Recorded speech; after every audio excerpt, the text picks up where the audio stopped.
الحمد لله رب العالمين والعاقبة للمتقين والصلاة والسلام على سيد المرسلين أما بعد فأعوذ بالله من الشيطان الرجيم بسم الله الرحمن الرحيم وكونوا مع الصادقين قال النبي صلى الله تعالى عليه وسلم الموت تحفة المؤمن صدق الله مولانا العظيم وبلغنا رسوله النبي الكريم الأمين رب اشرح لي صدري ويسر لي أمري واحلل عقدة من لساني يفقهوا قولي سبحانك لا علم لنا إلا ما علمتنا إنك أنت العليم الحكيم إن الله وملائكته يصلون على النبي يا أيها الذين آمنوا صلوا عليه وسلموا تسليما بلغ العلا بكماله كشف الدجى بجماله حسن جميع خصاله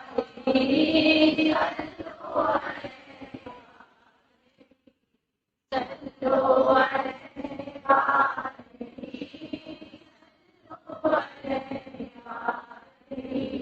بلغ العلا بكماله كشف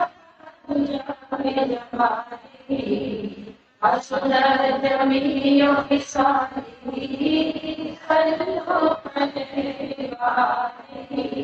صلوا عليه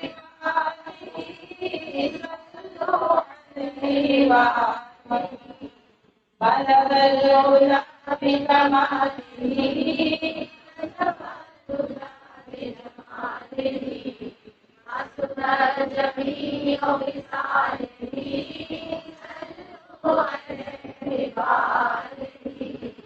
يجعلنا عليكم أمتي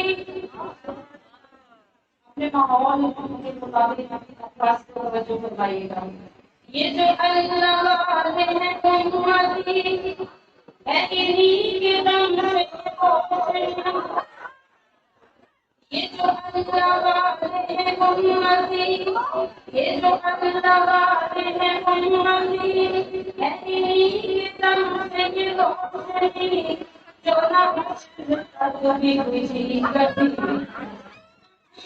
کبھی جو نہ کبھی کبھی وہ چراغ ایسے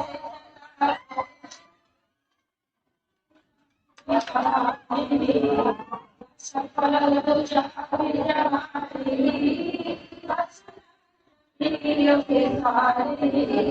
صلوا عليه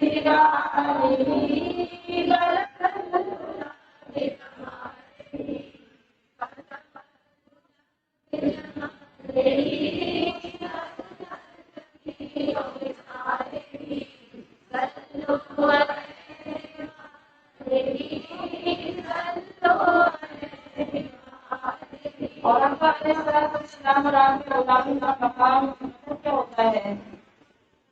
جو صبح سے نکلا وہی صبح سے نکلا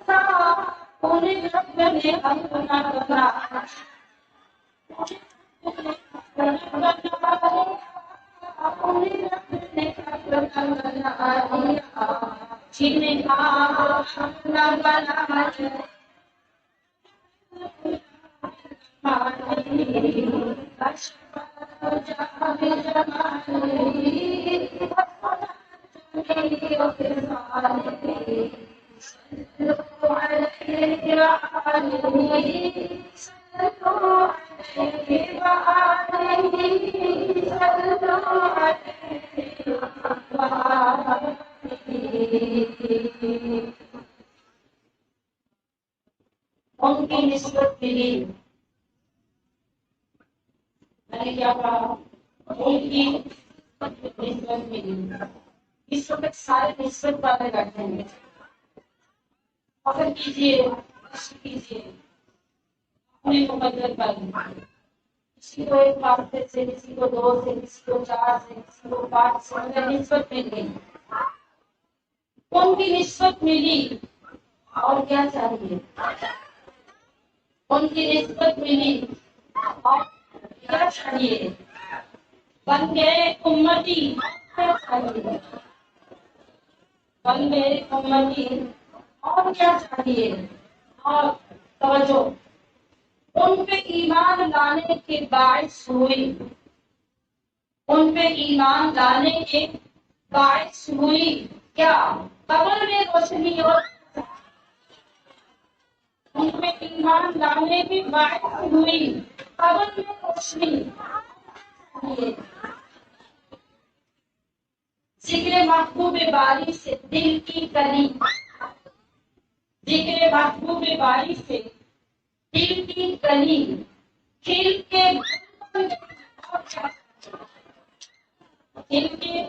گل بن گئی. اور کیا چاہیے؟ ہو گئی دور سنتے ہی ذکر نبی.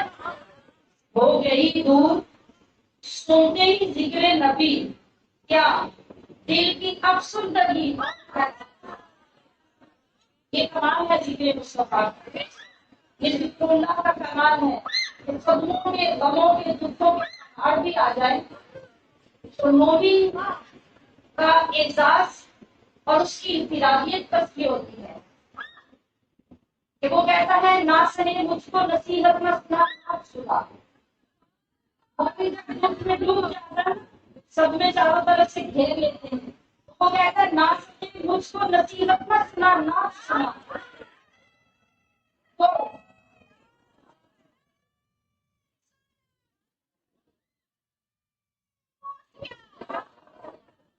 ہو گئی دور سنتے ہی ذکر نبی، دل کی افسردگی. اور کیا چاہیے؟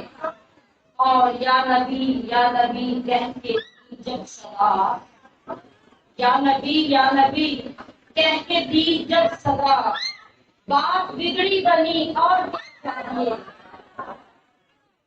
یاد سرکار میں جو بھی دوسری گھڑی، یاد سرکار میں جو بھی دوسری گھڑی دافع غم بنی. اور کیا چاہیے؟ ان کے آنے سے آقا دو عالم کے کائنات میں جب کا افروز ہونے سے کیا ہوا؟ ان کے آنے سے خالق کی مخلوق کو، ان کے آنے سے خالق کی مخلوق کو ہو گئی آگہی. اور کیا چاہیے؟ اور یاد شاہ مدینہ، یاد شاہ مدینہ جو آتی رہی، بھی کل بھی پرسوں بھی صبح بھی شام بھی دوپہر بھی حضور کو یاد کرتے ہیں. تو پھر جانتے ہیں آپ کے نام کیا ہوا کرتا ہے؟ یاد شاہ مدینہ جو آتی رہی ہو گئی حاضری. اور کیا حاضری اور کیا چاہیے؟ اور اپنی فرض عمل پر نظر جب پڑی، اپنی فرض عمل پر نظر جب پڑی، آنکھ کو نم ہوئی. کوئی اس کی سمجھ نہیں آئے گی. یہ دوسرا بڑا خاص ہے. لفظ آپ کو شاید گہرائی نہ بتا سکے. شاید کہہ رہا ہے کہ جب میں نے اپنے نامہ اعمال کو دیکھا تو میری آنکھ بھر آئی، آنسو نکل آئے. کیا ہے کہ جب اپنے نامہ اعمال پہ نظر کرنے سے آنسو نکل آئے تو کیا چاہیے؟ پیچھے کیا ہے؟ اس کے پیچھے فرمان مصطفیٰ ہے. وہ کیا ہے؟ آپ علیہ السلام نے ارشاد فرمایا کہ جب ایک گناہگار اپنے برے اعمال کو یاد کر کے تنہائی میں، جب اس کے اور میرے سوا کوئی دیکھنے والا نہیں ہوتا، تو خالصتاً مجھ سے ڈر کر جب وہ اپنے کمزور اعمال کو یاد کرتا ہے تو رب ذوالجلال فرماتا ہے کہ اس کی آنکھوں کی پلکوں پر مکھی کے سر کے برابر بھی اگر ایک آنسو نمودار ہو جائے تو میں نے خبریں کو بخش دیا. اس لیے شاہ نے کہا کہ وہ گئی آنکھ کھولنا اور کیا چاہیے کہ تیرے لیے وہ اللہ کی طرف سے بخشش نبی لائے. اور بن گئے جب محمد کے در کے غلام، بن گئے جب محمد کے در کے غلام، بائی شان شہید. اور اب ذرا سارے اشعار کا نچوڑ، بعد مرنے کے تیری لحد میں ریاض. یہ سید ریاض الدین سہروردی کے شاعر ہیں جنہوں نے عشق مصطفیٰ میں ڈوب کے کہتے ہیں بعد مرنے کے تیری لحد میں ریاض. آگے جملہ بول دوں، سینوں کو سنبھال کے دلوں کو سنبھال کے سننا پڑے گا. بعد مرنے کے تیری لحد میں ریاض، آ گئے خود نبی.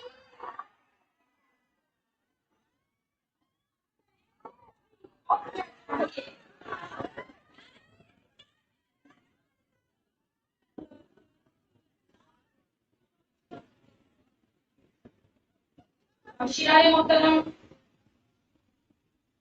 اللہ رب العزت مجدہ کریم نے اپنے بندوں کو پیدا کیا ہے،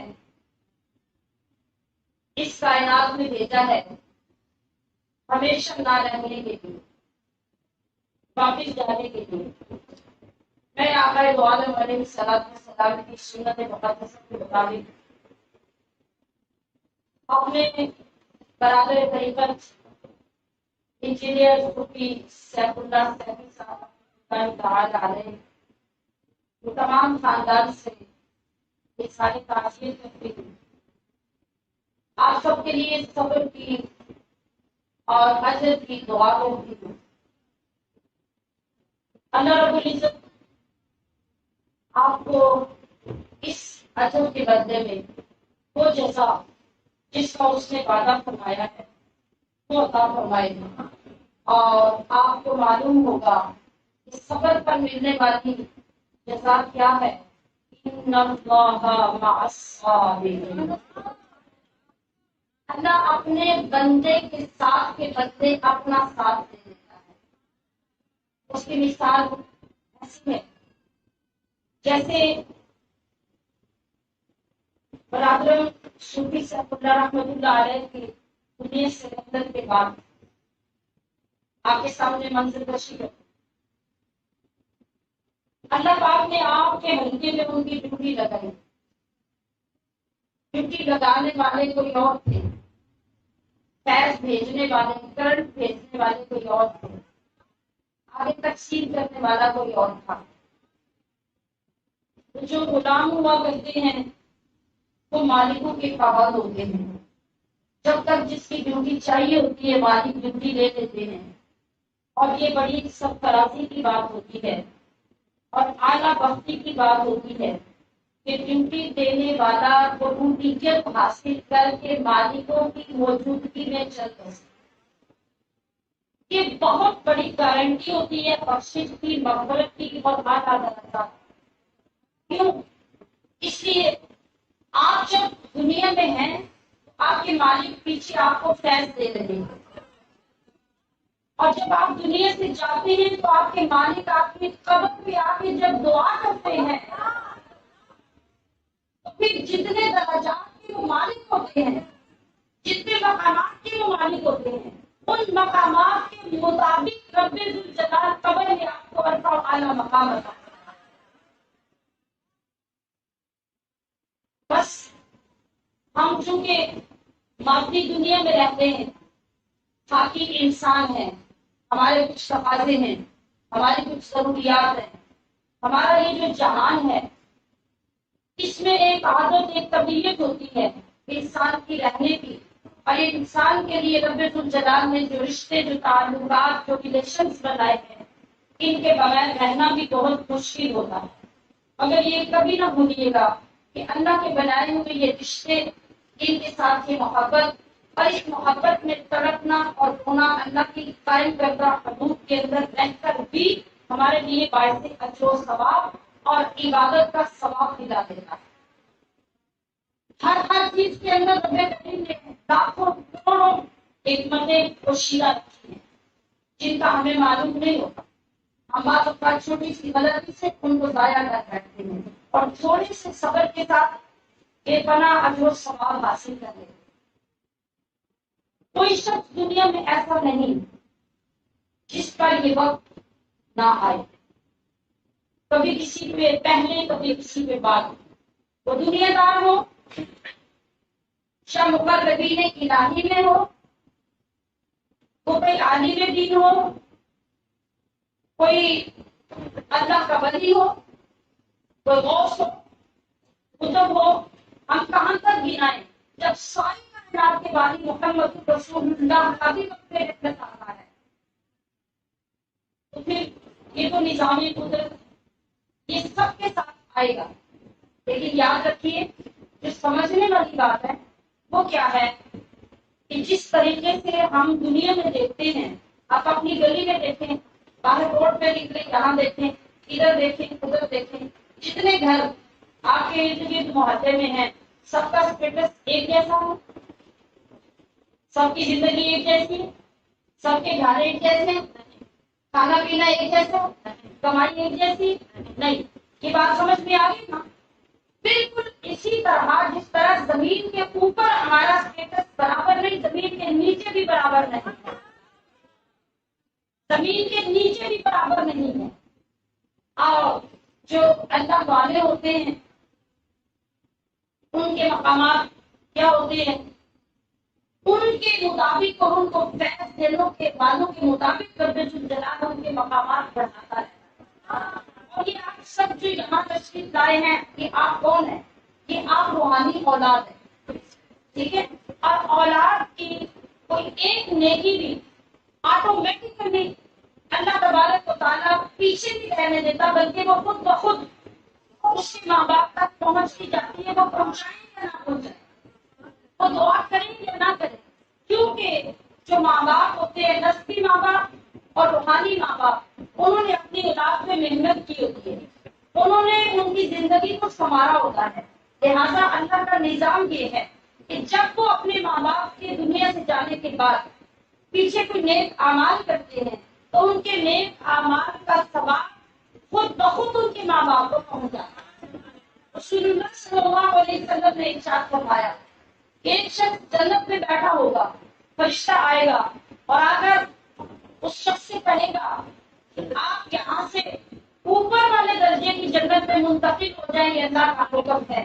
تو بندہ حیران ہو جائے گا کہ اعمال کا سلسلہ تو ختم ہو گیا، جو اعمال مجھے کرنے تھے وہ میں دنیا میں بیٹھ کے آ گیا، اب کس وجہ سے میرا درجہ بلند ہو رہا ہے، میری پروموشن کیوں ہو رہی ہے، مجھے اوپر کا درجہ کیوں دیا جا رہا ہے؟ تو فرشتہ عرض کرتا ہے، رب ذوالجلال نے فرمایا ہے کہ تیری زندگی کے بعد تیرے پیچھے جو نیک اولاد تھی، آج اس نے تیرے لیے دعائے مغفرت کی، اور دعائے مغفرت کی قبولیت کے بعد رب نے تیرا درجہ اونچا کیا.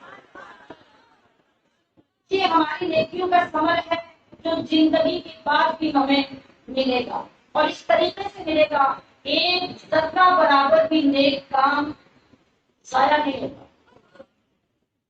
ہر چیز کا جو ثواب اللہ کے ہاں محفوظ ہوگا، اور جس کے لیے ہم نیت کریں گے، دل میں نیت کریں گے، زبان سے نہ بھی کہیں، تو اللہ پاک اس بندے تک اپنے شایان شان پہنچائے گا.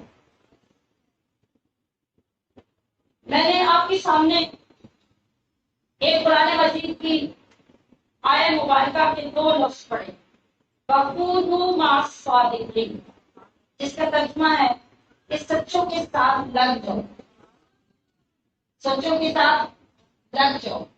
اور دوسری حدیث پاک کے 2 الفاظ پڑھے جس میں نبی اکرم صلی اللہ علیہ وسلم نے ارشاد فرمایا، الموت تحفۃ المؤمن، موت مومن کے لیے تحفہ ہے، اور میرا اور آپ کا لیے اور تحفہ نہیں، رب کا بھیجا ہوا۔ ٹھیک ہے، جب ہم اس کو سمجھتے ہیں نا، شہید کو برکت، شہید کو اطمینان اور سکون ہے اللہ کے ذکر میں جو ہمیں نصیب ہوتا ہے۔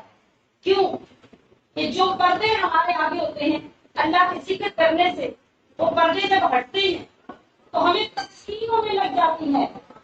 اگرچہ ہمارا محبوب دنیا سے کیا ہے، ہم تو جدا ہو گئے، ہماری آنکھوں سے وہ اوجھل ہو گیا، لیکن اب وہ اتنے چین میں، اتنے سکھ میں، اتنے آرام میں ہے کہ اس کا سکھ ہمیں سکھ پہنچانے لگ جاتا ہے۔ جیسے آپ جب بیٹی کی شادی کرتے ہیں نا، اور شادی کے دن تک ماں چھپ چھپ کے رو رہی ہوتی ہے، بیٹی چلی جائے گی تو میں کیا کروں، پتہ نہیں بیٹی کو جا کے اپنے گھر میں سکون ملے گا کہ نہیں، پتہ نہیں سسرال والے اچھا سلوک کریں گے یا نہیں۔ جب شادی ہو جاتی ہے اور مہینہ گزر جاتا ہے، بیٹی آتی ہے واپس گھر، وہ آپ کے باپ کو، بھائیوں کو، ماں کو بتاتی ہے کہ امی میرے سسرال والے بہت اچھے ہیں، میرا بہت خیال رکھتے ہیں، میرا گھر بہت اچھا ہے، میرے شوہر بہت اچھا ہے، وہ بہت اچھا کماتے ہیں، بہت اچھا کھلاتے ہیں، میرا خیال بہت رکھتے ہیں، میں تو بہت ایسے ہوں۔ ماں کے سارے دکھ بھول جاتے ہیں، ایسے ہی ماں کے سارے دکھ بھول جاتے ہیں، ماں خوش ہو جاتی ہے کہ میری محنت، میرا خرچ، میرا جہیز سب کسی کام آ گیا، کہ میری بیٹی کو اللہ نے خوش کر دیا، اچھا سسرال مل گیا۔ تو جب آپ کو یہ معلوم ہو جائے کہ ہمارے جانے والے کا مقام کیا ہے اور اللہ نے اس کو آگے کیا مقام عطا کیے ہیں، کیا نعمتیں عطا کی ہیں، کیا شان عطا کی ہے، تو یقینی طور پہ ہمارے دلوں کو تسکین مل جائے۔ یہ جانے والا یہاں سے زیادہ اچھے مقام پہ چلا گیا۔ اور عزیزاتِ محترم، اس کا طریقہ یہ ہوتا ہے کہ جب ہم رب الجلال کی بارگاہ میں اپنے کسی عزیز کے دنیا سے رخصت ہو جانے کے بعد دعا کرتے ہیں، تو نبی کریم صلی اللہ علیہ وسلم ارشاد فرماتے ہیں، ان ربکم حی کریم یستحی من عبدہ اذا رفع یدیہ ان یردہما صفرا۔ تمہارا رب اے لوگوں حی کریم، وہ سب کو زندہ رکھنے والا، خود زندہ ہے اور وہ بڑی شانوں والا ہے۔ اسے اس بات سے حیا کی ہے کہ اس کا کوئی بندہ اپنے ہاتھ یوں اٹھا کر اس سے دعا مانگے اور دعا قبول کیے بغیر اس کے ہاتھوں کو بند کر دے، وہ ایسا کبھی نہیں کرتا، وہ ایسا کبھی نہیں کرتا۔ لہذا خاص طور پر جب ہم کسی اپنے فوت شدہ کے بعد اس کے لیے دعا کے ہاتھ اٹھاتے ہیں تو اللہ پاک یہ بھی فرماتا ہے کہ میرا عذاب بڑا شدید ہے، میرا عذاب بڑا شدید ہے، میں جسے چاہوں عذاب دوں، کوئی مجھے روک نہیں سکتا، میں چاہوں تو قصوروار کو سزا دوں، چاہوں تو بے قصور کو سزا دوں، کون ہے مجھے روکنے والا؟ لیکن لوگوں سنو، رحمتی وسعت کل شیء، میری رحمت ہر چیز پہ حاوی ہو جاتی ہے۔ یہ رحمت ہی نہیں تو اور کیا ہے؟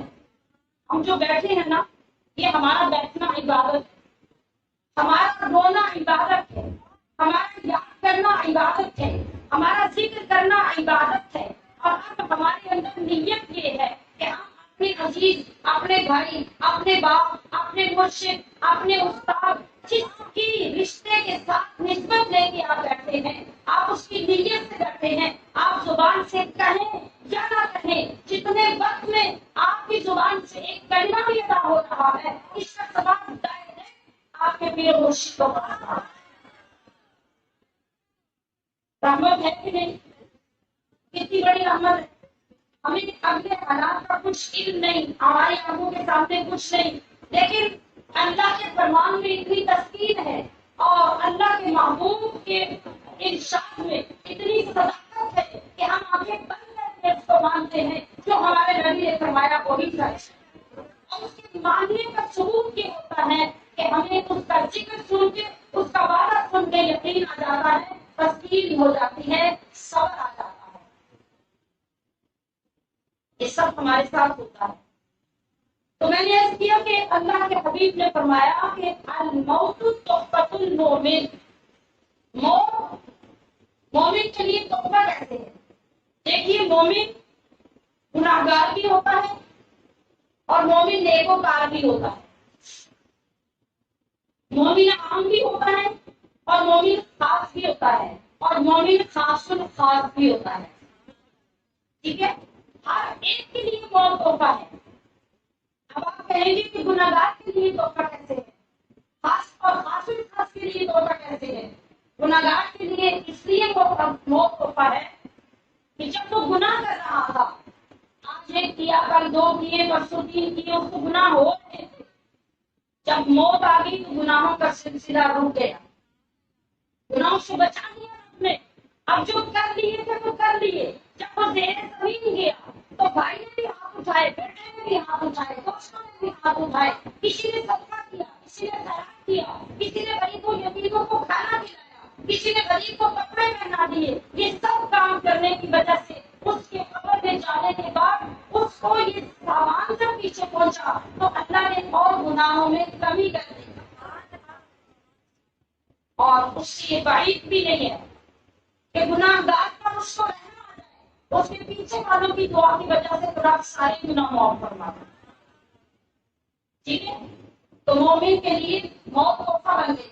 اور جو نیک مومن ہے، جو صالحین میں سے ہے، جو ابرار میں سے ہے، جو مقربین میں سے ہے، اب اس کے لیے موت صرف تحفہ ہی نہیں بلکہ ایک اور حدیث پاک میں میرے اور آپ کے آقا نے ارشاد فرمایا الموت جسر یوصل الحبیب الی الحبیب، کہ موت ایک پل ہے جو محبوب کو محبوب تک ملانے کا کام کرتی ہے.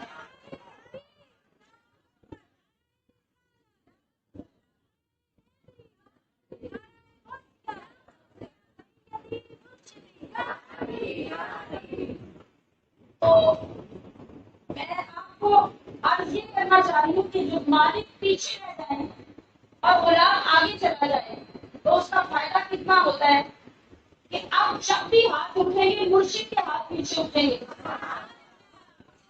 آپ کے مرشد تو گئے ہیں نا، ان کے مرشد یاد ہے، اور جب ان کے مرشدوں کے ہاتھ اٹھیں گے تو پھر سوچیے رب کی کرم نوازیاں کتنی. عزیزات گرامی قدر، آپ کے مرشد دنیا سے رخصت ہوئے، اللہ پاک نے اگر ان کے ذریعے سے آپ کے لیے ایک دروازہ فیض کا کھولا تھا، اب کئی دروازے فیض کے کھول دیے.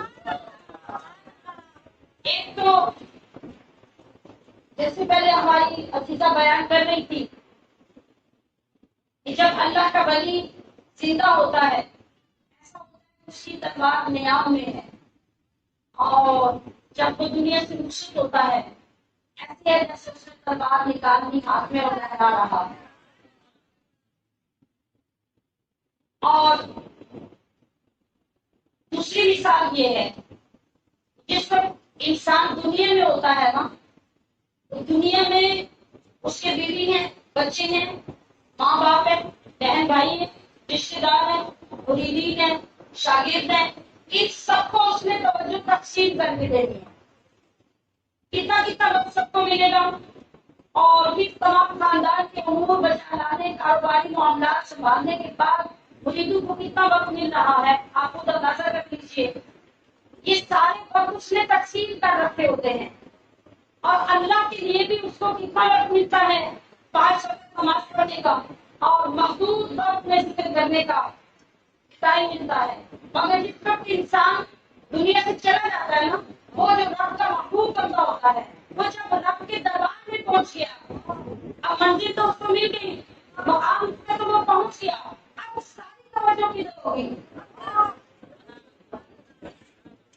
اب سارا خیال کدھر ہوگا؟ اب سارا زور کدھر ہوگا؟ اپنے غلاموں کی طرف، اپنے مریدوں کی طرف، جن کو وہ نواز رہا تھا، اب ساری توجہ ان کی طرف آ. ہاں اب یہ فرق ہوگا، پہلے آپ توجہ دیتے تھے اور مرشد کے سامنے بیٹھ کے دیتے تھے، اب آپ کو استقامت کی ضرورت ہو. پہلے آپ میں لغزش آتی تھی تو آپ کے مرشد آپ کو سیدھا کر دیتے تھے، اب وہ نہیں ہوگا. اب آپ کی استقامت، آپ کی محبت کا امتحان ہوگا. اب دیکھا نہیں جائے گا کہ جس مرشد کی آپ نعتیں پڑھتے تھے، جس کی محبتوں کے دعوے کرتے تھے، آپ دنیا سے جانے کے بعد آپ کی محبت کا رخ کدھر ہے؟ اب آپ اس محبت میں کتنا قائم رہتے ہیں؟ جو فیض انہوں نے آپ کو دیا، آپ اس کی پاسداری کتنی کرتے ہیں؟ جو دولت انہوں نے آپ میں تقسیم کی، آپ اس کو سنبھالنے کتنا ہے؟ اب یہ طریقہ تبدیل ہو جائے گا اور یہ آزمائش ہوگی مریدوں کے لیے. پھر جو کامیاب ہو جائے گا وہ مقرر بن جائے گا. کمزور ہو گیا، جو مشن سے ہٹ گیا، وہ اپنا نقصان کر لے گا. مرشد کو جو عطا کر دی اور جو انہوں نے خود لینا تھا وہ لے کے چلے گئے.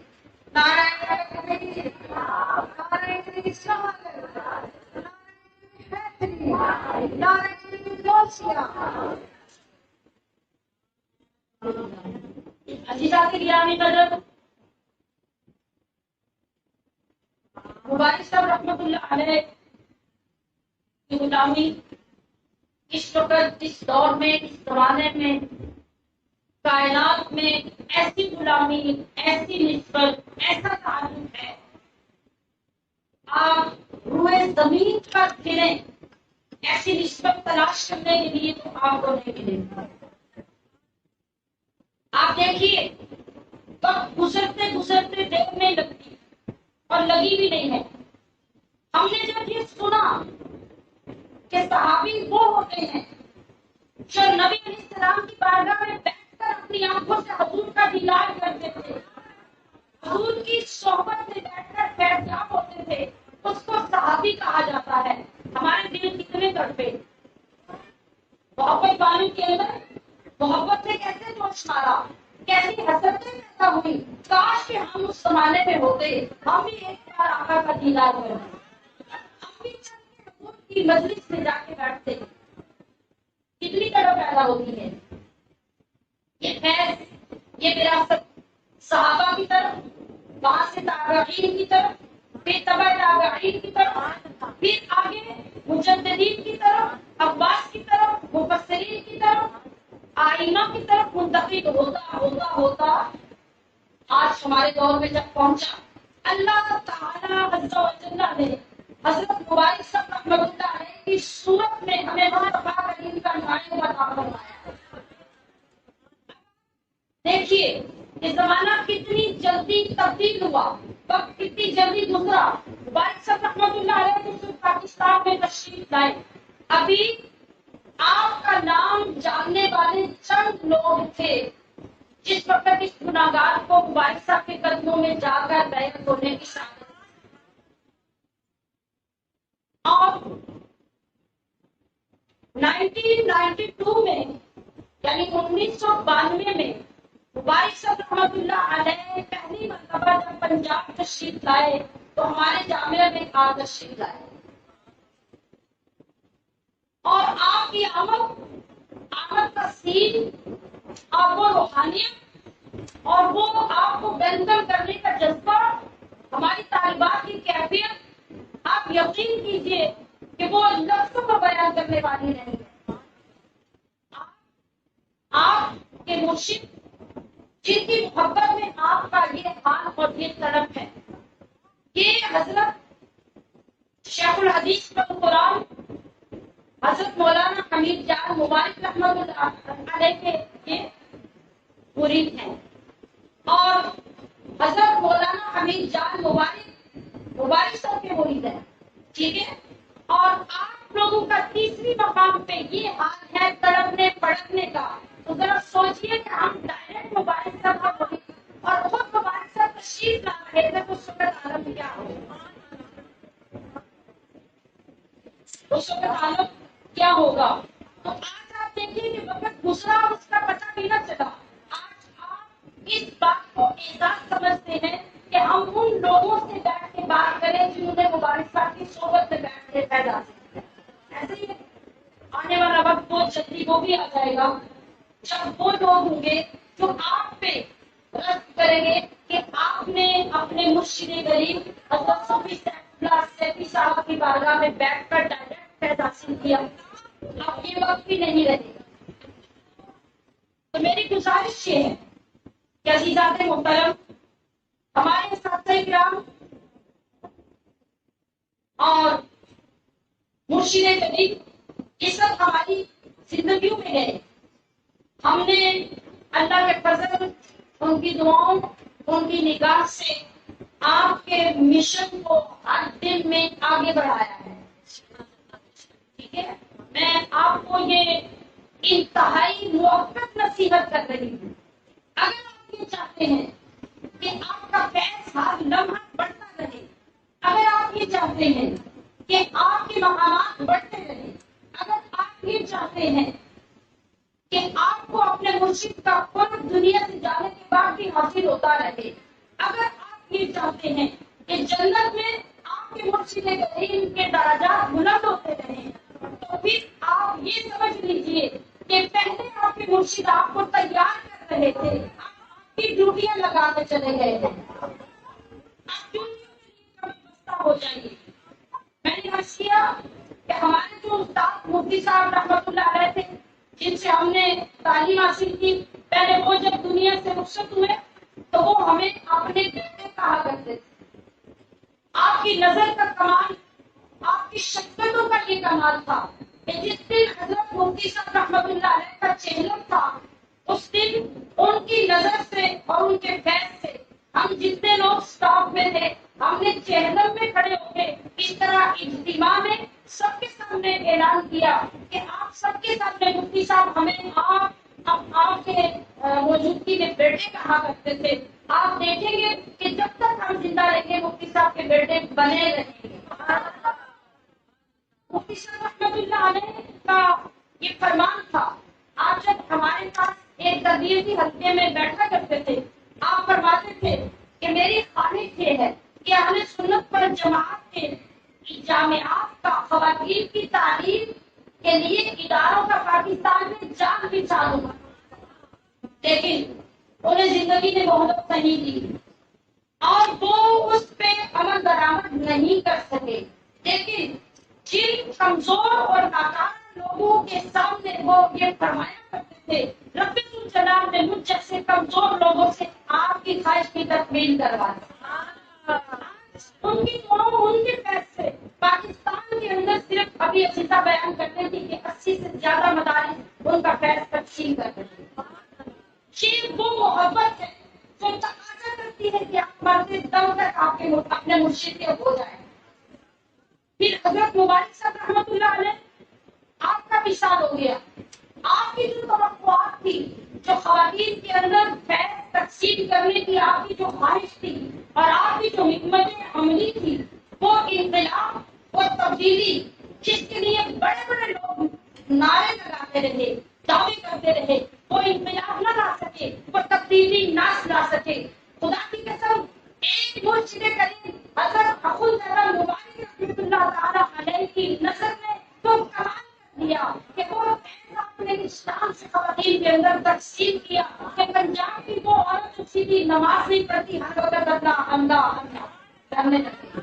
یہ آپ کی نظر کا کمال ہے. تو ہماری محبتوں کا تقاضا یہ ہے کہ یہ کمال رکنا نہیں چاہیے، اس کو بڑھنا چاہیے. میں اپنی مثال آپ کے سامنے اس لیے رکھ رہی ہوں کہ آپ کے اندر ذوق بڑھے، ورنہ ہماری اوقات کیا ہے؟ ہم تو آپ کا فیض، آپ کی شان اور آپ کی نسبت کو بیان کر رہے ہیں. جب تک بھی یہ نہ تھے کوئی پوچھتا نہ تھا، تو نے خرید کر ہمیں انمول کر. خود تو کچھ نہیں، بے قیمت ہے آپ سے. میں خود تو کچھ نہیں، میری قیمت ہے آپ سے. عزیزات گرامی قدر، میری گزارش ہے آپ تمام لوگوں سے، الحمدللہ جو حضرت مبارک صاحب چاہتے تھے کہ اس فتنے کے دور میں خواتین کو نامحرم اور غیر مردوں سے بچا کر خواتین کی تربیت کے لیے خواتین کو مقرر کیا جائے. آپ کی اس نگاہ نے کمال کیا. لوگوں نے مخالفتیں بھی کی، ہم نے ڈٹ کر میدان میں ان مخالفتوں کا مقابلہ کیا، لیکن الحمدللہ حضرت مبارک صاحب کی نظر میں کمزور نہیں ہونے. میں یہ چاہوں گی کہ آپ کا یہ جو یونٹ ہے، اس یونٹ کے ذریعے سے کو آگے بڑھنا چاہیے. آپ کو یہ عہد کرنا چاہیے کہ آپ اس کو کسی وقت میں کم نہ ہونے دیں. اگر یہ تھوڑا سا وقت گزرنے کے بعد الحمدللہ ہزاروں خواتین اس گناہ کے ذریعے سے مبارک صاحب کی نسبت حاصل کر سکیں اور کر چکی ہیں. ابھی ہماری ایک خاتون سیدہ تھی، بڑی محبت والی خاتون تھی، اور عید کے بعد عید الاضحیٰ سے تقریباً 3 دن پہلے گجرات میں ان کا انتقال ہوا. 1-2 دن تھوڑی تکلیف رہی انہیں، اور جب گھر میں ان کو محسوس ہوا کہ کچھ سمجھ نہیں آنے کی ان کی ہارٹ بیٹ ہے کہ نہیں ہے، جب ہاسپٹل لے کے گئے تو ہارٹ بیٹ تب بھی چل گئی. ڈاکٹر حیران تھے. ڈاکٹر کہہ رہے تھے کہ ہماری تشخیص کے مطابق یہ خاتون فوت ہو چکی ہے، مگر دل ابھی بھی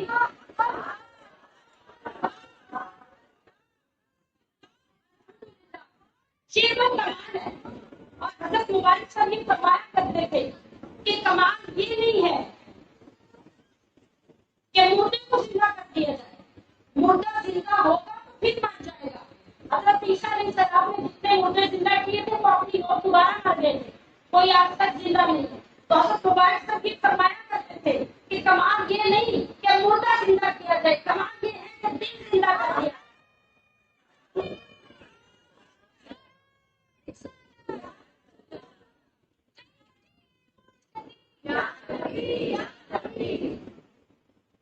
اور حضرت عابد حسین ظفر رحمۃ اللہ علیہ فرمایا کرتے تھے کہ ہمارا ایک مزار تھا جو زمینوں پہ کام کرتا تھا، اور وہاں اپنے علاقے کے اکثر لوگ اہل تشیع تھے. آپ فرماتے ہیں کہ ان کے سامنے جب حضرت مبارک صاحب رحمۃ اللہ علیہ کا ذکر کیا جاتا تو ہم اکثر یہ کہا کرتے کہ آپ غوث جہاں ہیں. تو فرماتے ہیں کہ وہ جو ہمارا مزار تھا وہ تمسر کرتے ہوئے ہر مرتبہ یہ کہتا کہ ہم نے سنا ہوا ہے کہ جو غوث جہاں ہوتے ہیں ان کے نام اور ان کی نسبت سے تو سوکھے درخت بھی ہرے ہو جاتے ہیں. تو دیکھ لیتے ہیں آپ کے جو مرشد ہے وہ غوث جہاں کیسے ہے. فرماتے ہیں کہ ہماری زمینوں میں ایک لکڑی پرانی کٹی پڑی تھی جس کو دیمک لگ چکی تھی، جو آرے سے کاٹ کر رکھی گئی، کوئی تنا بھی نہیں پڑا ہوا تھا، آرے سے کٹی لکڑی تھی، لمبی لکڑیاں پڑی ہوئی تھی اور ان کو دیمک بھی لگے. اس نے وہاں سے 3 لکڑیاں مذاق کے طور پر اٹھائی. یہ آپ کی دادا مرشد کی بات ہے، اسے روک کر ہم تھے. آپ کتابوں سے کرامتیں بعد میں سنائیں گے، پہلے اپنے مرشد کہنے کی کرامت ہوگی. تو فرماتے ہیں کہ اس نے جان بوجھ کر 3 لکڑیاں اس زمین کے اندر لگائی جس کو شور زمین کہتے ہیں، جہاں پہ کوئی چیز اگتی نہیں اور اس سے پہلے کبھی کوئی سبزہ اس زمین میں اگا بھی نہیں تھا. آپ فرماتے ہیں اس نے بمبے سے 3 لکڑیاں گاڑ دی. نہ اس زمین میں کبھی اس سے پہلے کوئی درخت اگا تھا اور نہ اس زمین میں اس کے بعد کوئی درخت اگا، اور چند دنوں میں سوکھی دیمک والی لکڑیاں پتے نکال کر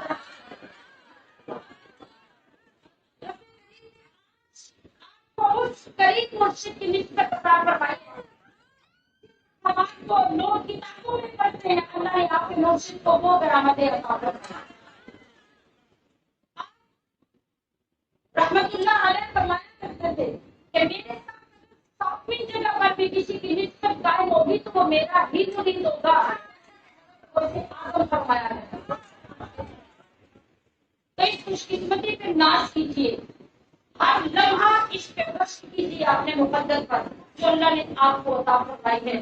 جہاں تک موت اور زندگی کا تعلق ہے تو نہ ہمارے بڑے اب دنیا میں زندہ ہیں اور نہ ہی ہم اپنے چھوٹوں کے سامنے زندہ رہیں گے اور نہ ہی ہماری اولادیں زندہ رہیں گی، کسی بھی یہاں نہیں رہنا۔ لیکن کمال تو یہ ہے کہ جب دنیا سے کوئی جائے تو دھوم پڑ جائے تو دنیا سے نکلا ہے۔ اور کمال یہ ہے کہ یوں محبت کرنے والے اور نہ جاننے والے بھی پیچھے بیٹھ کے ذکر کر رہے بتا کہ جانے والا دنیا سے کون گیا ہے جو دنیا کو خالی کر گیا۔ اور یہ حضرت احمد رحمۃ اللہ علیہ کے صدقے سے اللہ کریم نے کہ اب ان کے غلاموں کو شان عطا فرمائی ہے۔ آپ فرمایا کرتے تھے کہ جہاں پر کسی بھی پیر کا مرید چلا کشی کر کے اسباب کو مکمل کر کے اور اپنی سلسلے کی تکمیل کر کے ولایت کے جس درجے سے پہنچتا ہے، میرا مرید جب پہلے بھی نہ میرے ہاتھ میں بیان کرتا ہے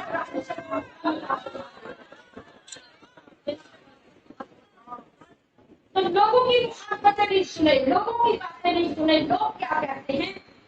آپ یہ دیکھیں ہمارے محبوب نبی نے کیا فرمایا، اور نبی علیہ السلام کا فرمان ہے کہ اپنے رب کو اتنا یاد کرو، اتنا یاد کرو، اس کا اتنا ذکر کرو کہ لوگ تمہیں دیوانہ کہنے لگ جائیں۔ تو آج سیکھنے کو لوگ دیوانہ کہتے ہیں کہ بات پوری ہو رہی ہے، مفلس ہو جائیں۔ آج جو دور ہے اور آج دن جو پہلے سے خراب دن ہے حالات کی خرابی کی وجہ سے، اس سے پناہ مانگتے ہوئے یہ سعادت سمجھے کہ اللہ نے ہمیں اپنے مقرر لوگوں کا دامن عطا فرمایا، اور اس دامن سے کیا فوائد حاصل ہوتے ہیں میں اپنی ترتیب سے آگے عرض کرتی ہوں۔ ابھی میں ضروری فکری مسئلہ اس بخار کے موقع پہ آپ خواتین کی خدمت پہ پیش کرنا چاہتی ہوں، اسے توجہ سے سماعت کر لیجیے۔ وہ یہ ہے کہ جب بھی کسی شادی شدہ عورت کا شوہر وفات پا جائے، وہ کسی کیٹیگری میں بھی ہو، ہاں وہ دہاڑی لگانے والا مزدور ہو، ہاں وہ 100 سال کا بوڑھا ہو، ہاں وہ 25 سال کا نوجوان ہو، ہاں وہ کسی امیر گھرانے سے ہو یا غریب سے، ہاں وہ اللہ کا بڑا پسندیدہ بندہ ولی کامل ہو یا عام دنیا دار ہو، ہر شخص کے مرنے کے بعد جب اس کی بیوی پیچھے بیوہ ہوتی ہے تو شریعت مطہرہ ان عورتوں پر یہ حکم نافذ کرتی ہے کہ وہ 4 مہینے 10 دن عدت گزارے۔ وہ 4 مہینے 10 دن کون سے ہوتے ہیں؟ یاد رکھیے کہ ہمارے جتنے بھی احکام شریعت کے ہیں ان کی گنتی اسلامی مہینوں سے ہوتی ہے۔ جنوری فروری کے مہینوں سے عدت نہیں گنی جاتی، یہ اسلامی مہینوں سے عدت گنی جائے گی اور اس کے 4 مہینے 10 دن پورے کیے جائیں گے۔ اب ہمارے علاقوں میں بہت سے علاقوں میں بہت سی گھرانوں میں بہت سی خواتین کی طرف سے یہ عذر سامنے آتا ہے کہ میرے تو معاملات اس طرح کے ہیں کہ میں عدت نہیں بیٹھ سکتی، میں ملازمت کرتی ہوں، میرے گھر میں مرد نہیں ہے، میرے بچے چھوٹے ہیں، میں بیمار ہوں، فلاں فلاں فلاں۔ یاد رکھیے کہ ایسا کوئی عذر اللہ کریم نہیں سنے گا، اور عدت بیٹھنے والی چیز نہیں ہے، عدت گزارنے والی چیز ہے۔ عدت بیٹھا نہیں جاتا، شریعت آپ کو بالکل نہیں کہتے کہ آپ بیٹھتے کہیں جا کے، اور اس بیٹھنے کا نام عدت ہے۔ عدت گزاری جاتی ہے، وہ بیٹھی نہیں جاتی۔ اب ہمارے مختلف علاقوں میں مختلف اس کی رسمیں اور رواج ہے۔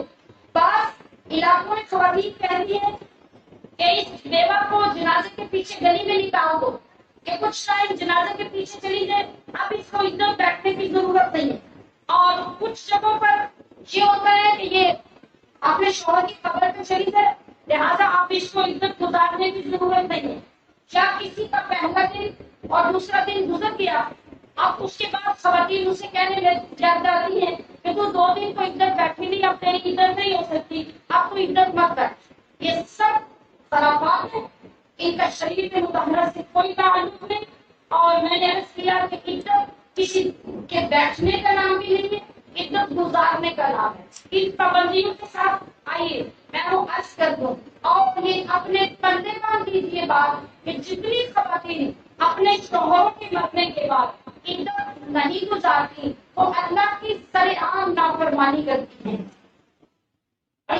مانی حرام اور سخت گناہ ہے، کیونکہ قرآن مجید میں نص قطعی سے عورت کو عزت گزارنے کا حکم دیا گیا ہے، اور پورے 4 مہینے 10 دن اسلامی مہینوں کی گنتی کے ساتھ آپ نے عزت گزارنی ہے۔ اگر آپ عزت نہیں گزار رہے، آپ کے دین کے بدلے میں آپ کے شوہر کو قبر میں عذاب دے رہا اور اس کو گناہ مل رہا۔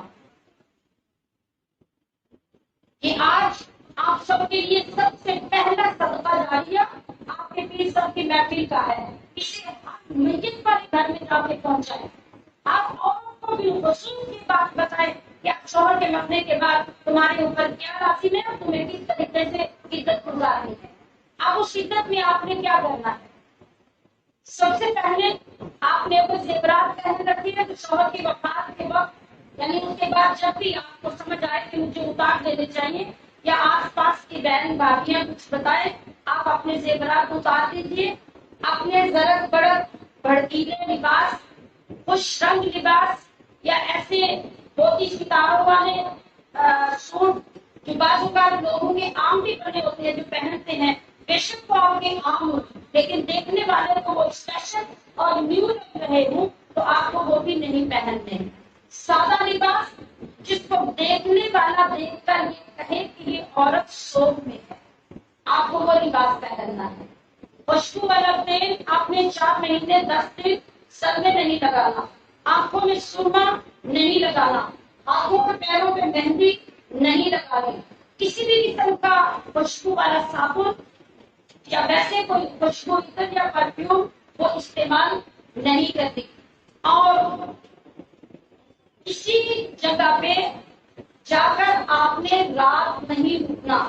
انتہائی سخت اور شرعی ضرورت کے علاوہ آپ اپنے گھر سے باہر نہیں جا سکتے، اور اگر جائے بغیر گزارا نہ ہو تو پھر آپ اپنے کسی محرم کے ساتھ گھر سے باہر جائیں گے اور شام سے پہلے گھر واپس لوٹ آئیں گے۔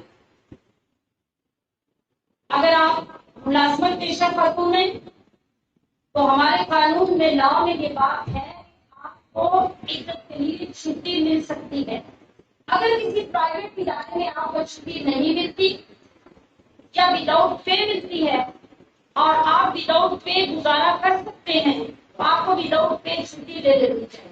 اگر آپ کا گھر چلانے کا کوئی انتظام نہیں ہے، کوئی بھی آپ کو سپورٹ نہیں کرتا اور وداؤٹ پے چھٹی لے کر آپ بچوں کی اور اپنی پرورش نہیں کر سکتے، تو پھر اسی لباس کے ساتھ، اسی گیٹپ میں جس میں اہتمام نہ ہو، جس میں تیاری نہ ہو، جس میں فریشنس نظر نہ آتی ہو، آپ اس کے ساتھ اپنی جاب پہ جا سکتے ہیں۔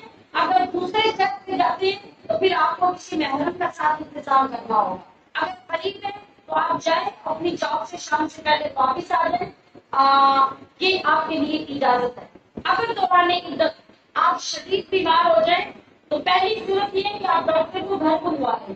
اگر وہ نہیں ایسا ہو سکتا تو پھر آپ کسی محرم کے ساتھ ہاسپٹل بھی جا سکتے ہیں، ڈاکٹر کے کلینک پہ بھی جا سکتے ہیں۔ اور اگر آپ کے گھر میں کوئی مرد نہیں ہے تو یہ وقت ہوتا ہے رشتے داروں کے کام آنے کا۔ آپ کے بھائی، بھتیجے، بھانجے اور محرم لوگ، ماموں، چچا، باپ، کوئی بھی باری باری کچھ دن اپنی بیٹی اور بہن کے گھر میں آتے رہیں، اس کی ہیلپ کریں اور اس کے وہ دن گزاریں جب آپ اس کی ہیلپ کے لیے 2-4 دن آ کر بھی رہیں گے تو اس کی وجہ سے جتنا ثواب عزت گزارنے والی عورت کو ملے گا آپ کو بھی عطا ہوگا۔ یہ ہماری شریعت۔ اگر آپ نارمل ماحول میں عزت کے ساتھ رہ رہے ہیں تو افضل یہ ہے جس گھر سے آپ کے شوہر کا جنازہ گیا، اگر وہ آپ کا اپنا گھر ہے تو عزت وہاں گزارے۔ خدا نہ خاصہ اگر کرائے کا مکان تھا، مالک مکان جبر کر رہا ہے کہ میرا مکان خالی کر دو، ایسے جبر کی صورت میں آپ مکان بدل کر دوسرے مکان میں عزت پوری کر سکتے ہیں۔ اگر سسرال میں آپ کے نوجوان دیور جیٹ گھر میں ہیں اور آپ کی عزت محفوظ نہیں ہے خدا نہ خاصہ، تو آپ وہاں سے اپنے لڑکے کے گھر میں شفٹ ہو کے وہاں عزت گزار سکتے ہیں۔ بصورت دیگر آپ اپنا کوئی محرم آپ کے سسرال میں آ کے آپ کے ساتھ رہے اور آپ عزت پوری کریں۔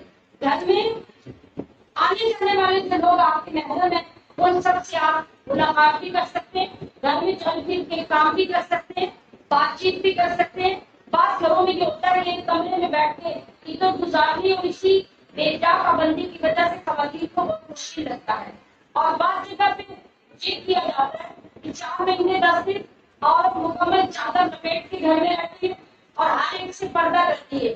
جو ہی 4 مہینے 10 دن گزرتے ہیں پردہ ختم ہو جاتا ہے۔ ایسی کوئی شریعت نہیں، یہ شریعت کے ساتھ مذاق ہے۔ عورت پر بالغ ہونے سے لے کے قبر میں جانے تک ہر نامحرم سے ہر وقت پردہ فرض ہے۔ عدت کا کوئی پردہ اللہ نے فرض نہیں کیا۔ آپ اگر عدت میں پردہ کرنا سیکھتے ہیں تو پھر آپ اللہ کا شکر کریں کہ اس پردے کو قائم رکھیں۔ پھر 4 مہینے 10 دن کے بعد اب آپ پردہ اتار کے پھر شریعت کا مذاق کر رہے ہیں۔ تو اسپیشلی کوئی پردہ عدت کا نہیں ہے، کوئی شرعی پردہ ہے جو اللہ کریم نے آپ کے فرض کیا۔ اور محرم کی ضرورت بھی پوری زندگی عورت کو اسی طرح ہے جس طرح کی عدت میں ہے۔ اور 4 مہینے 10 دن گزرنے کے بعد کچھ خاندانوں میں یہی بات ہے کہ عورت سب سے پہلے شوہر کی قبر پہ جائے، یہ کوئی ضروری نہیں ہے۔ عورت اپنے گھر سے نکل کے میکے جائے، وہاں رات رہ گیا، لیکن کوئی ضروری نہیں ہے۔ جس وقت کی لے کے لیے وہ کیا کرے گی؟ ایسے مسائل بنانے کی قطعی ضرورت نہیں ہے۔ میں نے جتنا اصل مسئلہ تھا آپ کو اس نیت سے بتا دیا کہ جس مجلس میں بیٹھ کر آپ دین کا ایک مسئلہ سیکھتے ہیں تو ہمارے نبی صلی اللہ علیہ وسلم نے ارشاد فرمایا کہ جو شخص دین کا یا قرآن کی ایک آیت کا درس لیتا ہے اور اس کے مسائل سیکھ لیتا ہے، اس کے لیے اتنا اجر ہے جیسے ایک بندہ اپنے گھر کے دروازے سے باہر نکلے اور کوئی اس کے گھر کے دروازے پر ایک اعلیٰ قسم کا اونٹ قیمتی سامان سے بھر کر لاد کر چھوڑ کے چلا جائے اور وہ سامان سمیت قیمتی اونٹ اس بندے کو مل جائے، اس سے زیادہ ثواب قرآن کی ایک آیت کا درس لینے اور ایک مسئلہ سیکھنے کا نام ادا کرتا ہے۔ میں نے اس لیے سے آپ کو یہ مسئلہ سکھایا، اور جب آپ اس پہ عمل کریں گے تو خود بخود اس پہ عمل کا ثواب آپ کے پیر و مرشد کو اللہ عطا فرمائے گا۔ تو کیا ہوگا؟ یہ صدقہ جاریہ بن جائے گا۔ اس کی ضرورت ہے ہمیں ہر موقع پر، ہر وفات پر جو اجتماعات ہوتے ہیں وہاں ان چیزوں کو سیکھنے اور سکھانے کی ضرورت ہے، تو ہمارے معاشرے سے پھر خرابی اور جہالت تب ختم ہو سکتی ہے۔ تو عزیزان محترم، اب آتے ہیں اس موضوع کی طرف جو اللہ کریم نے ہمیں نسبت عطا فرمائی۔ میں نے کہا کہ ہم تمام لوگ نسبت والے رہتے ہیں، اور نسبت کس سے ہے اور نسبت فائدہ کیا دیتی ہے؟ آئیے ہم دیکھتے ہیں۔ اللہ تبارک و تعالیٰ نے جب آسمان کو پیدا کیا تو ستاروں سے سجایا، کہہ دیجیے سبحان اللہ۔ اب ذرا محبت سے سننے والی چیزیں ہیں تاکہ آپ کا غم ہلکا ہو جائے اور اللہ کی رحمت سے پیار ہو جائے۔ یہ ضروری ہے نا، جو انسان کسی کے دل کا دکھ ہلکا کرتا ہے نا، اللہ تبارک و تعالیٰ اسے پوری انسانیت کا دکھ دور کرنے کا ثواب عطا فرماتا ہے۔ یہ ایک بہت بڑی نیکی کی بات ہوتی ہے۔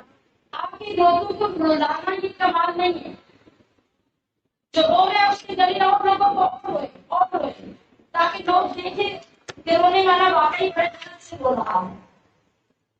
بلکہ ہمیں غم ہلکا کرنا چاہیے، ایک دوسرے کے غموں کو کم کرنے کا سبب بننا چاہیے، اور اللہ نے رشتے بنائے بھی اسی لیے۔ اللہ تبارک و تعالیٰ نے آسمان کو بنایا تو بنا کر ستاروں سے سجایا۔ رات کو کبھی دیکھا آسمان کی طرف؟ آج کل تو رواج کم بھی ہو گیا ہے، چھتوں سے سارے گھر ڈوبے ہوئے ہوتے ہیں، کبھی آسمان دیکھنے کے لیے دور باہر نکلنا پڑتا ہے۔ جب آسمان کا موسم دیکھا زمین نے تو اپنی بے بسی پہ رونے لگی۔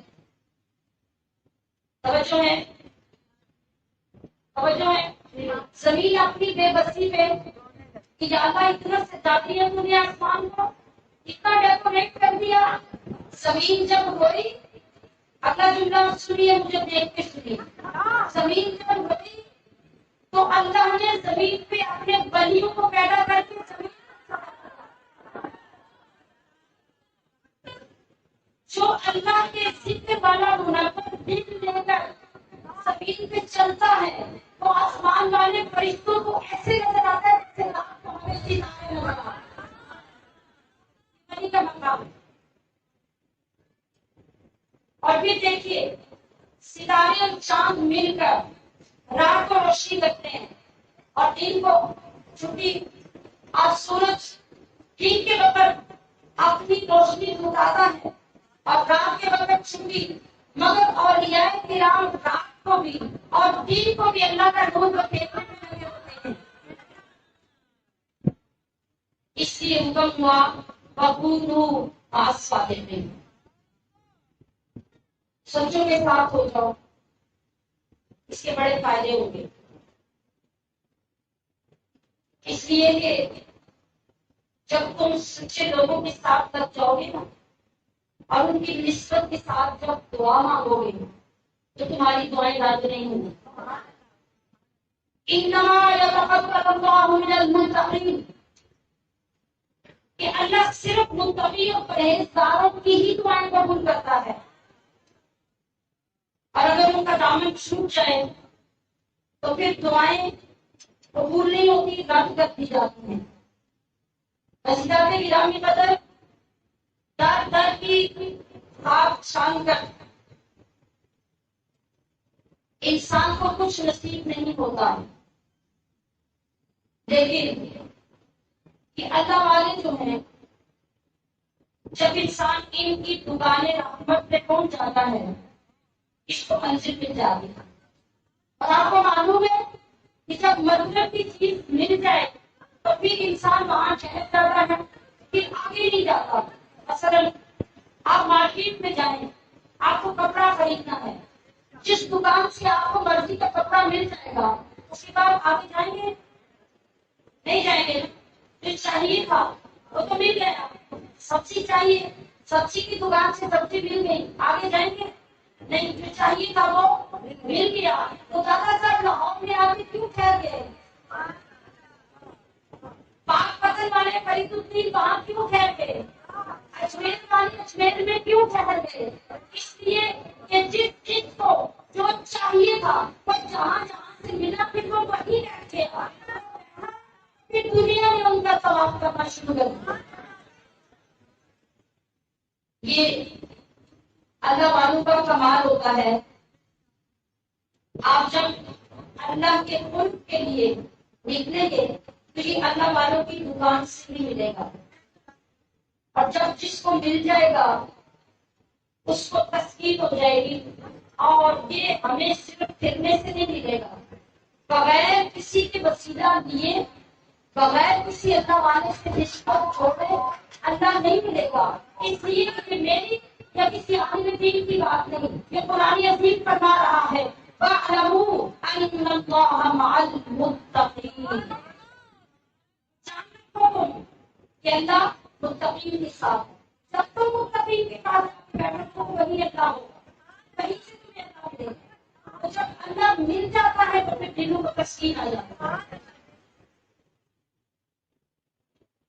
اور جب ایسے مقدس لوگوں کے ساتھ انسان لگ جائے پھر ان کے ساتھ لگنے سے تقدیریں بدلتی ہیں. اس لیے کہ جو وہ چاہتے ہیں وہ اللہ کے پاس ہوتا ہے. اس سے بھی قرآن عظیم نے فرمایا لَهُم مَا يَشَاءُونَ عِندَ رَبِّهِمْ. یہ لوگ جو جو کچھ چاہتے ہیں وہ اللہ کے پاس ہوتا ہے، اللہ ان کو عطا کرتا ہے. اب مسئلہ یہ ہے کہ ان لوگوں کے پاس جانے کی ضرورت کیوں ہے؟ ضرورت اس لیے ہے کچھ لوگ آپ کو یہ کہتے ہوئے بھی ملتے ہیں کہ اللہ ہمارا نہیں. بھائی اللہ ہے، آپ کہیں گے اللہ ہمارا نہیں ہے، اللہ آپ کا بھی ہے. ہم کہتے ہیں اللہ ہمارا ہے، آپ کہیں اللہ ہمارا ہے. ٹھیک ہے، مگر کیٹاگریز مختلف ہوگی. آپ کہیں نا اللہ ہمارا ہے، آپ یہ بتائیں کہ آپ اللہ کو پہچانتے ہیں؟ یہ کہنے سے کہ اللہ ہے، ہمارا بھی اللہ ہے، آپ اللہ کو پہچانتے نہیں ہیں، تو اس کہنے سے کیا بنے گا؟ مسئلہ تب حل ہوگا جب ہم کسی پہچاننے والے کے پاس جائیں گے تو ہمیں بھی رب کی پہچان کروا دیں گے۔ پھر یہاں پر بھی تعلق قائم نہیں ہوا، ابھی صرف پہچان ہوئی ہے۔ آپ میں جتنے لوگ تشریف فرما ہیں، آپ میں سے بہت سارے لوگ مجھے بائی نیم جانتے ہیں اور انہوں نے مجھے دیکھا نہیں ہوا، نام سنا ہوا۔ آپ میں سے کئی لوگ وہ ہیں جنہوں نے مجھے دیکھا ہوا بھی ہے، بات سمجھیے گا ذرا، مجھے دیکھا ہوا بھی ہے۔ اس کا کیا مطلب ہے؟ دیکھ لینے کے بعد انسان پہچان لیتا ہے، یہ بات ہے نا؟ جب انسان دیکھ لیتا ہے پھر دوبارہ کہیں دیکھے تو پہچان لیتا ہے۔ مجھے بتائیے کہ دو کیٹیگری سے میں نے ذمہ کر دی، ایک وہ جو مجھے بائی نیم جانتے ہیں، دوسرے وہ جو بائی فیس مجھے پہچانتے ہیں۔ اب ایک تیسری کیٹیگری وہ بڑی امپورٹنٹ ہے، جو جاننے والا ہے وہ اور ہے، جو پہچاننے والا ہے وہ اور ہے۔ اصل بات تب بنے گی جب کوئی یہاں تعلق والا بھی ہوگا، جب یہاں کوئی تعلق والا بھی ہوگا۔ جاننے والا پیچھے بیٹھا رہے گا، پہچاننے والا دور سے دیکھتا رہے گا اور دوسروں کو بتاتا رہے گا۔ پہچاننے والا پیچھے، جاننے والا پیچھے اور تعلق والا اپنے دائرے کے پیچھے پاس بیٹھ جائے گا۔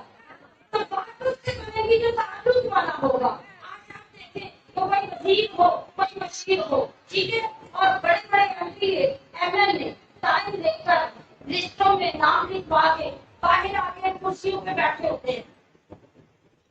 کیا ہوگا؟ باری آئے گی تو وزیر صاحب مطلب بنائیں گے، اپنے علاقے کا تو ایم ایل اے ہے، بیٹھا ہوا ہے وہ، کیوں؟ پہچانتا تو ہے نا، وزیر کو پہچانتا تو ہے نا، مگر تعلق نہیں ہے، زیادہ باہر بیٹھا ہوا ہے۔ اب وہ سارے باہر بیٹھے ہوئے ہیں، ایک سادہ سا غریب سا بندہ ان کے ساری کرسیوں کے پاس سے گزرتا ہوا سیدھا آگے وزیر اعظم کا دروازہ کھولتا ہے اور اندر جانے لگتا ہے۔ لوگ دیکھتے ہیں کہ یہ کون ہے، تو جواب ملتا ہے کہ یہ نوکر ہے، جواب ملتا ہے یہ نوکر ہے، یہ ملازم ہے۔ اب ایم ایل اے اور ایم پی اے آواز دے کے وہ 4 پیسوں کے نوکر کو کہتا ہے کہ تم وزیر اعظم کے پاس جانا ہے، میرا بھی بتانا، میرا بھی بتانا۔ تو پتہ چلا کہ بات جاننے سے نہیں بنتی، بات پہچاننے سے نہیں بنتی، بات تعلق سے بنتی ہے۔ تو پھر مان لو کہ یہ جو اللہ والے ہوتے ہیں، یہ جو اللہ والے ہوتے ہیں، ان سے تعلق ہوتا ہے، اس لیے ہمیں ان کے دروازے پہ جانا بنتا ہے۔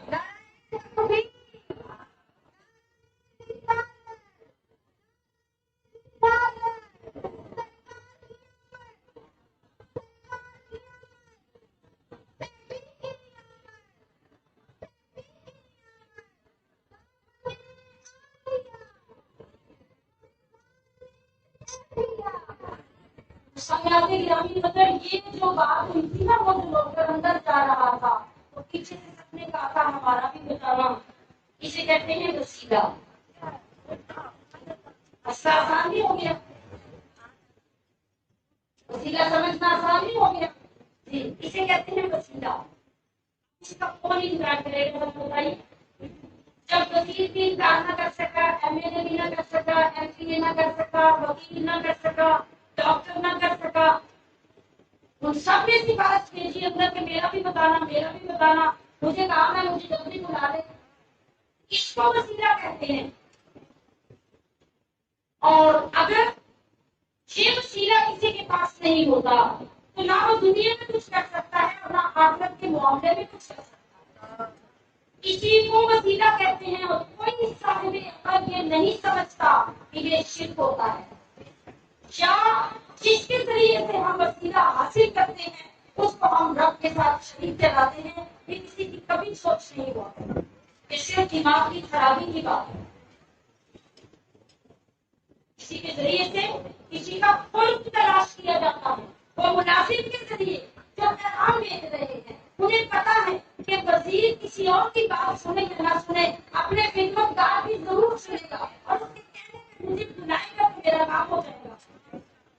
اور یہ طریقہ تو ساری دنیا میں چلتا ہے. یہ وسیلہ اگر ہمیں نزدیک ہو جائے، اب وزیر اندر پردے میں ہے لیکن کیا ہے اس کا فیض، اس کے پیغامات اس اپنے نوکر کے ذریعے سے سامنے آ رہے ہیں. اس کا بیاتی کی رامی قدم فیضان نبوت اور نور نبوت پردے کے پیچھے چھپا ہوا ہے، اور وہ نور نبوت اور ریا کے ذریعے سے پوری کائنات میں سامنے نظر آ رہا ہے. جس طرح سورج چھپا ہوتا ہے، ستارے رات کو جگمگ کر رہے ہوتے ہیں. آپ کو یہ معلوم ہے نا کہ ستاروں کے اندر روشنی کتنی ہے؟ معلوم ہے، ستاروں کو روشنی سورج دیتا ہے، چاند کو روشنی سورج دیتا ہے. مگر جس وقت چاند چمکتا ہے سورج پردے کے پیچھے، چاند چمک رہا ہے سورج پردے کے پیچھے، ستارے جگمگا رہے ہیں سورج پردے کے پیچھے. وہ سامنے نہیں ہے مگر نور ستاروں میں بھی اس کا ہے، چاند میں بھی اس کا ہے. اب اگر کوئی چھوٹے درجے کا نیک مومن ہے، نور اس میں بھی لگو کرتا ہے. اب کوئی بڑے درجے کا اللہ کا ولی ہے، نور اس میں بھی لگو کرتا ہے. جس طرح ستاروں کے نور کو اگر یہ چھوٹے چھوٹے ہیں کوئی بجھا نہیں سکتا، کیوں؟ وہ نیک نور سے رہے. اسی طرح ولی کوئی چھوٹا ہے یا بڑا ہے، اس کے پیر کو کوئی ختم نہیں کر سکتا، اس لیے کہ وہ نیک نبوت سے رہا. یہ شان ہے اللہ والوں. لیکن کاش کی کوئی سمجھائے تو صحیح، کوئی سکھائے تو صحیح، تو پھر دل کیسے روشن نہیں ہوتے. یہ کمال ہے ہمارے بزرگوں کا جنہوں نے الحمدللہ اس دنوں کو روشن کیا اور ظاہر و باطن کی وہ خبر ایک نظر سے عطا کر دی کہ ہم بھی جینے کے قابل ہو گئے الحمدللہ. تو عزیزان گرامی قدر، ان لوگوں کی نگاہ جو کام کرتی ہے، جن کا خیر، جن کی نسبت اللہ نے ہمیں عطا فرمائی، اس کی مثال ایسی ہے. میں نے خود حضرت عمر صاحب کی زندگی کی آپ کو ایک دو باتیں عرض کی، اور ہم کتنا عرض کریں. الحمدللہ ہم نے تو ایک لمبا عرصہ آپ کی صحبت میں آتے جاتے ہر جگہ پہ آپ کو دیکھا اور گزارا. میں نے آپ کی وفات کے بعد ایک مختصر کتاب تنزیل نورانی کے نام سے آپ کے ذات پہ لکھی. آپ کی باجی صاحب کو میں نے جب اس سے پیش کیے، آپ اسے دیکھیے. اس کا سب جس کو پڑھنے کا موقع ملے، جتنا وہ وقت تھا کیونکہ جلدی کو اشاعت کرنی تھی، اس لیے اس کو جتنا کریکٹ کیا جا سکا کر کے اسے تیار کیا گیا. آپ اس کی جھلک دیکھ کر آپ کو اندازہ ہوگا کہ ہماری سب کی زندگی اور آپ کی وفات کی دونوں ہمارے لیے کتنی بڑی نعمت ہے، کتنی بڑی رحمت ہے. تو سمیاتی منظر میں نہیں بتا رہی تھی کہ اللہ والوں کی نظر کیا ہوتی ہے. حضرت ابو موسیٰ علیہ الرحمہ حضرت بایزید بستامی کے خلیفہ تھے. مرشد کا مقام کیا ہے آپ نے کو سمجھنا ہے. توجہ میری طرف کیجیے.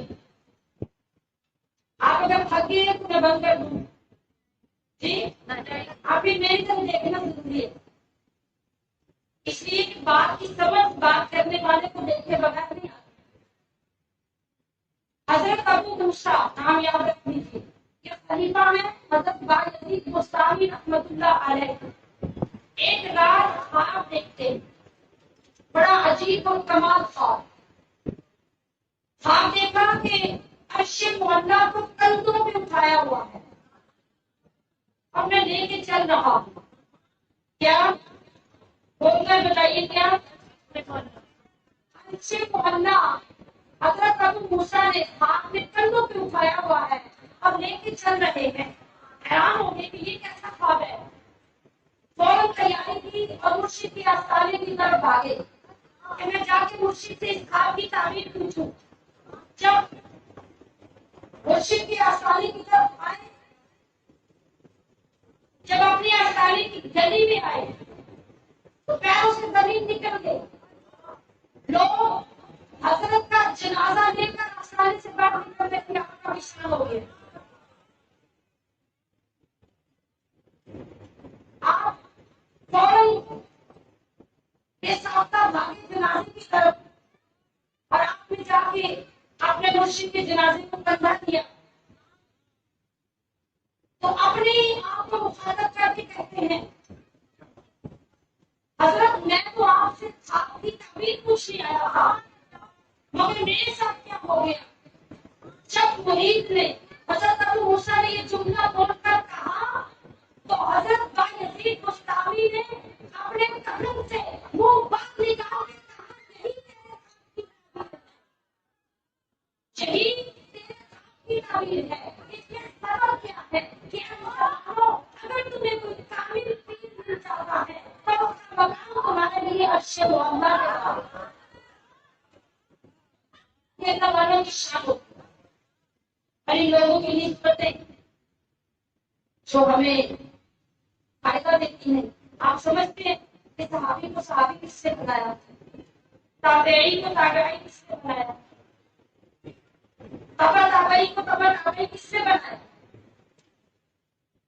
آپ صلی اللہ تعالیٰ علیہ وسلم کی صحبت میں بیٹھنے والا ایمان کی حالت میں صحابی ہے۔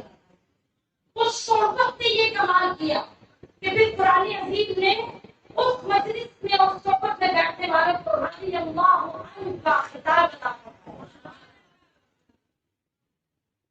تو علماء کرام فرماتے ہیں من اراد ان یجلس مع اللہ، جو بندہ یہ چاہے کہ میں اللہ کے ساتھ بیٹھوں۔ کیا جملہ ہے؟ کیا جملہ ہے؟ سارے بولے کیا جملہ ہے؟ جو بندہ یہ چاہے من اراد ان یجلس، کہ وہ بیٹھے مع اللہ، اللہ کے ساتھ۔ وہ اللہ کی جگہ سے پاک ہے، بیٹھنے سے پاک ہے، جسم سے پاک ہے، تو کیسے بیٹھو گے؟ مع اہل التصوف، تو اہل تصوف اللہ کے ساتھ بیٹھنا ہوتا ہے۔ اللہ کے دلیل پر یہ مقام ہوتا ہے۔ تو میں نے یہ کیا کہ یہ نسبت کیا کمال کرتی ہے۔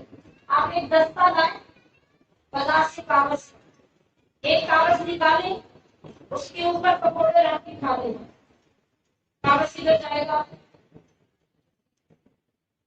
کاغذ کدھر جائے گا؟ تصویر میں، نالی میں، کوڑے کے ڈھیر میں۔ اب دوسرے کاغذ پر قرآن کی آیتیں لکھیں تو کیا ہوگا؟ نسبت بدلی گا، کیا مقام ملا؟ ہر بندہ پڑھے گا بعد میں پہلے سنے گا، پڑھے گا بعد میں پہلے سنے گا۔ یہ نسبت نے کمال کیا۔ ایک ہی کلو کا کاغذ ایک ہی جگہ سے خریدا گیا تھا۔ یہ بندوں کی نسبتوں کا یہ عالم ہوتا ہے کہ جو اللہ والوں کی مجلس میں بیٹھے گا اس کا بیٹھنا اللہ کے ساتھ بیٹھنا شمار کیا جائے گا تو سب سے کم تر فائدہ، سب سے معمولی فائدہ اللہ والوں کی مجلس میں بیٹھنے کا جو ہوتا ہے نا، وہ یہ ہوتا ہے کہ بندہ توبہ کے بغیر مرتا نہیں، بندہ توبہ کے بغیر مرتا نہیں۔ اس وقت تک اسے موت نہیں آئے گی جب تک اللہ اسے سچی توبہ نصیب نہیں کرے۔ یہ سب سے چھوٹا فائدہ اللہ والوں کے ساتھ رکھتے ہیں۔ پھر آپ سوچیے اس سے بڑے فائدے کتنے ہیں؟ بشرطے انسان خود مخلص ہو اور وہ کیسی طلب لے کر ان کے پاس جا کے بیٹھے۔ اگر اس کے بغیر بیٹھے گا تو بیٹھنا فائدہ نہیں دے گا، اگر اس طرح بیٹھے گا تو بیٹھنے والا کبھی بدبخت نہیں دے گا، اللہ اسے سعادت مند کر دے۔ ارے انسان تو ہے اس کے بعد مخلوقات، خدا کی قسم اللہ کے بندوں کو یہ مرتبہ ملا کہ جو جانور بھی اللہ والوں کے آستانوں میں پلتے ہیں نا، وہاں کا لنگر کھاتے ہیں، وہاں رہتے ہیں۔ آج ایک بات آپ کو بتاؤں، آپ کا ایمان تازہ ہو جائے کہ ان جانوروں کے اوپر ان اللہ والوں کی وجہ سے کیا رحمتیں نازل ہوتی ہیں، کیا مقامات ملتے ہیں اور کس طرح ان کے پردے اٹھا دیے جاتے ہیں، انسان سے بھی زیادہ عقل مند ہو جاتے ہیں۔ اصحاب کہف کے کتے کا نام سنا ہوا ہے؟ سنا ہوا ہے؟ کتا کو ہوتا ہے جو بھونکتا ہے، جو کاٹتا ہے، جس سے لوگ بھاگتے ہیں، اور وہ جس نے بول کے رب سے زبان مانگی یا اللہ یہ میرے محبوب بندے ہیں تو مجھے ان کے ساتھ جانے دے، میں بولوں گا بھی نہیں، آواز بھی نہیں نکالوں گا،